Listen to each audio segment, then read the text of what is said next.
What's up, everybody? Brothers, sisters, psychonauts, and seekers of truth. It is Ananka, and welcome to my bazaar. Today, I have 4 deadly Nightshade trip reports for you. The first one is titled Screaming Voices, and was submitted to Irwood in 2006 by the user Creamed Broccoli. With all that being said, let our story begin. It has only been 6 days since my first and last Belladonna experience. Having read up extensively on this plant, I was quite excited to find a large bush of deadly nightshade at a local park, and as I grabbed a twig to examine the purple berries, I squeezed the contents into my eye. It immediately began to sting. I licked my finger, stupid idea, and rubbed furiously at my eyeball. Before walking to the park, I had drunk around about 5 standard drinks, so I was pleasantly inebriated as I walked home after the incident with the berries. 15 minutes after absorption.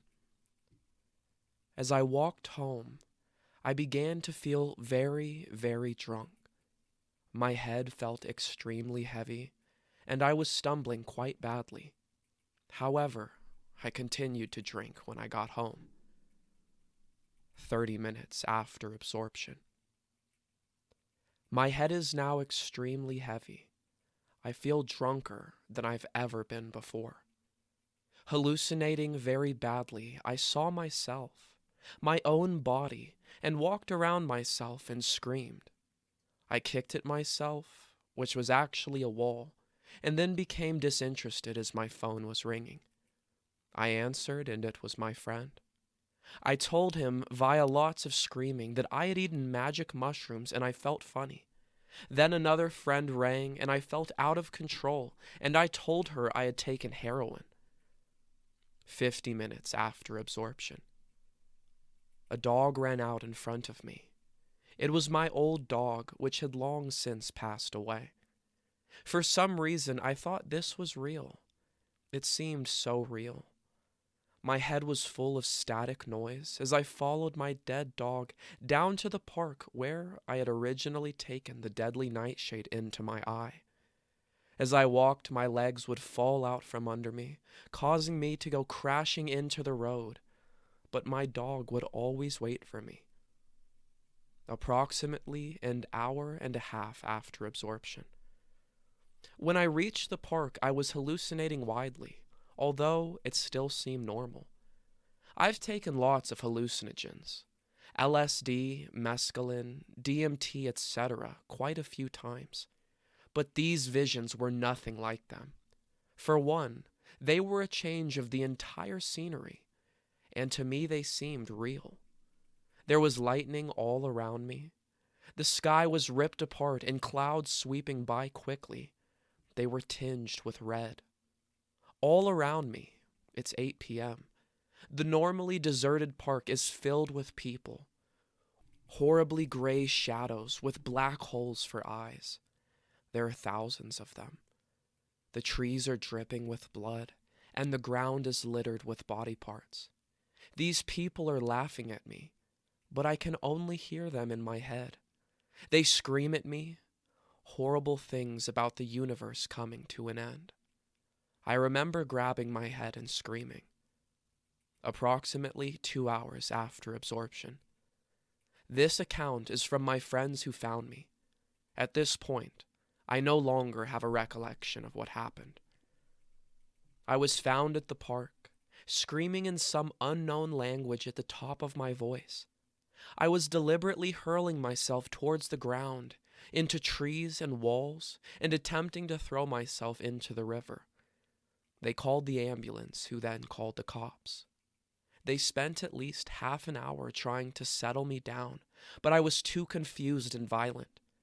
The police handcuffed me and tried to hold me down, but I threw them off. The ambulance officers shot me up 6 times with a sedative, which finally brought me down. I spent 3 days in an induced coma and 5 days in intensive care. This is where I woke up, having no idea what happened or who I was. The Australian doctors had never seen a case of belladonna atropine poisoning before, and decided that an opiate derivative and a general anesthetic were a good treatment. Belladonna was a descent into absolute madness. To this day, my vision has not recovered, blurry and unable to focus. Of all the drugs I've used, belladonna was the strongest and most terrifying. I would never recommend this plant to anyone who doesn't want to wipe themselves out to the point of dying.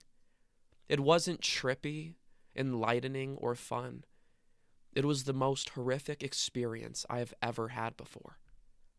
There are far better and safer alternatives to this plant. Belladonna, I wouldn't risk it. Trip report number 2. Accidental contact dose. Mild but disturbing. Submitted to Earwood in 2018 by the user Rick O'Shea. I saw 2 deadly nightshade plants, 1 foot apart and 1.5 meters high. Examined one out of curiosity. Location, central Scotland, end of June. There were small buds in early pre-flowering state. I squashed one between my finger and thumb. Clear juice expelled onto my fingers. I uprooted the plant and examined the root, taking a deep sniff and noting the strong, weedy, bitter odor. I moved on and forgot about it. Picked and tasted some wild sorrel, perhaps ingesting traces of forgotten belladonna juice from my hands. I would have touched my eyes at some point probably too. Half an hour later, and I went quickly into a trance-like state. Sensations of moderate confusion and panic. The state deepened rapidly. I was worried because I didn't know how far it would go, and it was unexpected. I felt the world had become sinister, and passers-by held dark intent. Birds were threatening, and I felt they might drop out of the sky and attack. A strange young man. He was actually strange. I didn't imagine it. Walking ahead started to annoy me by his presence, and I imagined the same malevolence within him as with the birds. I visualized taking extremely violent measures against him, knowing it was fantasy and I would not, but disconcerted by my extreme thoughts. There was giddiness and slight imbalance in the legs. I felt drowsy and lethargic. I could function almost normally. The next day when I awoke, I felt short of air and heavy. It was difficult to wake. I had strong and vivid erotic dreams near waking time. I still did not feel right all day. Same hypnotic state and some confusion, and constantly aware of it. Outside, considerable paranoia among crowds, the feeling of malevolence from some. However, this town is an angry, bitter place in actual fact. I was compelled to tell an acquaintance who asked casually after my health about my predicament. I knew it was kind of inappropriate, but then I remembered Belladonna's reputation as truth serum and felt this was responsible. Interesting. I felt compelled to spill my guts about anything that niggled me from the past. Disagreeable memories arose, mild mood swings, guilt and depression. Waves of drowsiness and a sense of being in a slightly wrong and unpleasant version of reality. I don't use drugs anymore, and I dislike this dopey state. I want my clarity back. It's like being on a sedative with sinister overtones. Reading is a little more difficult, slight blurring and eye strain. This is nowhere near a trip, but I get a hint of the drug's potential. This is the mildest end of the scale, and an accidental dose. This is night 2. I find myself being repetitious and still don't feel right after about 27 hours. I may be very sensitive to the plant. Perhaps it acts different people in different ways. I was prone to depression and mood swings in the past. Or perhaps this specimen was super potent. I have no idea, and likely neither do you, the reader. Caution, and be careful about handling it. Wash your hands afterward. It really could be potent.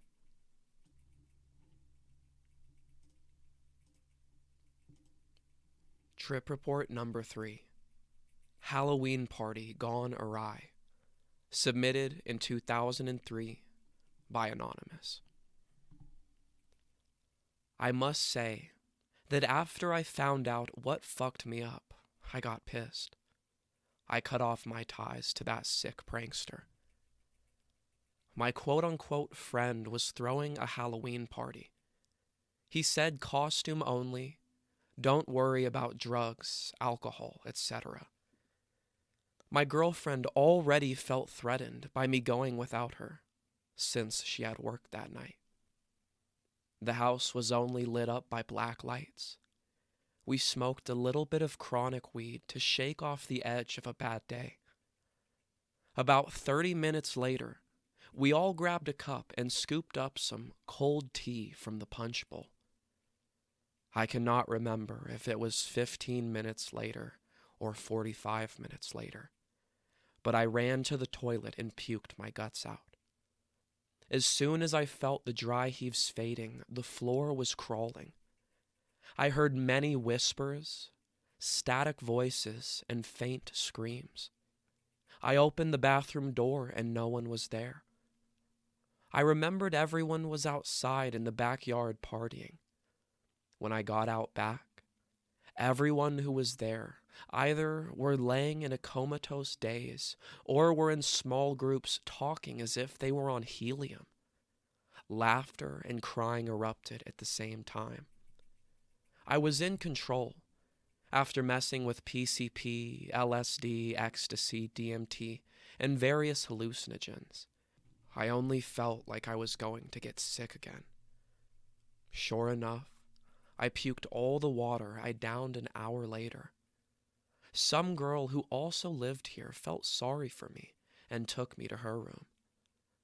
As I lay in a stupor delirium, she was forcing her tongue down my throat.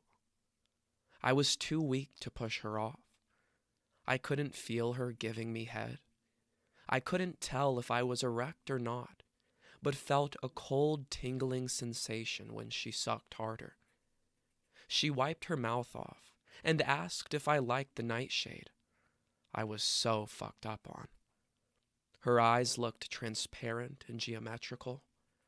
I felt a weird rush, and this must have been 3 hours into the trip.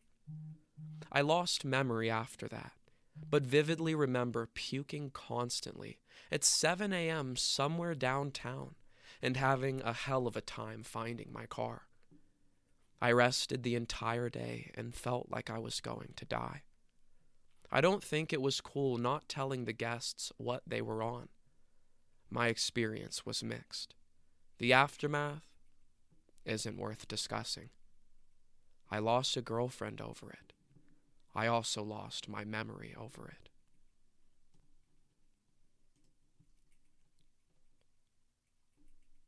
Trip report number 4. Trip to Hell. Submitted in 2001 by the user Toad. This last Saturday, my friend and I picked 4 leaves off of a Belladonna plant in my front yard.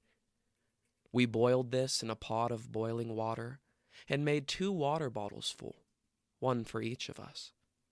We drank 1 bottle each. We felt nothing after 30 minutes. I went home and he remained at his house. I started tripping so hard when I got home, and my balance was completely off. This trip was not like acid. I've done acid over 20 times, and this was too real. I first noticed I was tripping when I went off at the reflection in the mirror, 'cause I didn't know it was me, and I thought the person was mocking me. Then I kept putting my hands to my face and acted as if I was talking on the phone. And in my mind, I was. I heard the other person too. I kept seeing people in my living room. And for some reason, there were squirrels everywhere. Understand, I did not realize this was fake. This was completely real in my state of mind. At 3 a.m, I got a phone call, a real one from my friend's parents. He was in a coma. Apparently, his friends came home to find him, banging his head against the wall. He thought it was his pillow. And they pumped his stomach, and he was in a coma until Monday. The hallucinations I saw were unreal, but at the same time seemed perfectly real. At one point, I called my girlfriend at 4 a.m. to tell her I just got back from my stepmom's house and I was going back over there. My stepmom lives with me, and I had been nowhere that night. All in all, the trip was horrible. Too real, too strong. The belladonnas I used were a string of plants brought over from Cuba, supposed to be the strongest in the world. The trip lasted 3 days, full effects, and I still do not have my vision back. My friend is okay now. He stopped tripping yesterday, and his vision is pretty bad too. I advise everyone to stay away from this drug. This can and will kill you. If we drank one more sip each, we both would have been dead. This is not something to fool around with. Be careful if anything. See the Datura list of drugs to do while you're intoxicated. Later, good luck for all you people who want to take this stupid risk.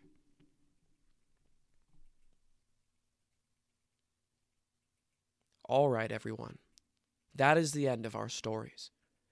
If you enjoyed it, don't forget to like, share, subscribe.